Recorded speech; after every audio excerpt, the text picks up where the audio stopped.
ધાનપુર તાલુકાના નવાનગર ગામે મનરેગા યોજનામાં લાખો રૂપિયાનો ભ્રષ્ટાચાર આચરવામાં આવ્યો હોવાના ગ્રામજનોના આક્ષેપ।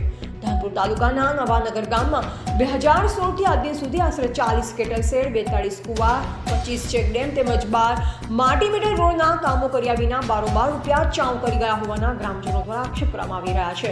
આ તમામ કામો તેમના જ ગામના ડામોર નવલસિંહ દેવલાભાઈ દ્વારા મંજૂર કરાવી કોઈપણ પ્રકારના કામો કર્યા વિના ગુજરાત સરકારના મંત્રી બચુભાઈ ખાબડના પુત્ર બળવંતભાઈ ખાબડની રાજ કન્સ્ટ્રક્શન એજન્સીના બિલો મૂકી નાણાં પડાવી લીધા હોવાનું જાણવા મળી રહ્યું છે।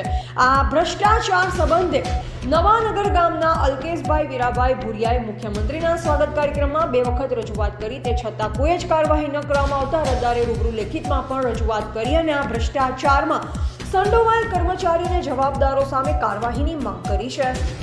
રિપોર્ટર વનરાજ ભુરિયા, દાહોદ। મારા નામે આ બધી અમને જાણ વગર બીજી જગ્યાએથી લોકોએ પડાવી લીધેલ છે ને અમને ખબર નથી આની, અને આ સાહેબ આવ્યા ત્યારે અમને ખબર પડી અને અમારે કેટલો બનેલો છે જ નથી।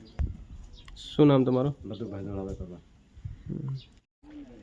મારું નામ ભુરિયા અલ્કેશભાઈ વીરાભાઈ છે। હું ગામ નવાનગરનો છું, તાલુકો ધાનપુર છે અને જિલ્લો દાહોદ છે।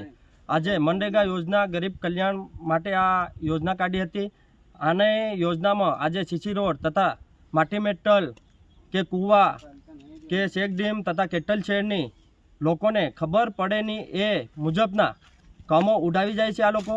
અને આજે મેં પત્ર સીએમ સાહેબને 2 થી 3 વખત લખ્યા છે અને આ મારી જોડે સીએમ સાહેબની અરજી છે। ડાયરેક્ટ ચીફ મિનિસ્ટર સુધી મેં અરજી પહોંચાડી છે અને હાલ અમારી એ બધી માંગ છે કે આ લોકોને કાયદેસરની કાર્યવાહી કરે। આ બધા ભ્રષ્ટાચાર થાય છે એને કડકમાં કડક સજા થાય એવી અમારી સૌની માંગ છે સાહેબ, અને સ્થળ તપાસ કરે। હવે માણસો ત્યાંથી આવે, સાહેબ આવે કોઈ અને સ્થળ તપાસ કરીને જાય એવી અમારી સૂચિત માંગણી છે સાહેબ।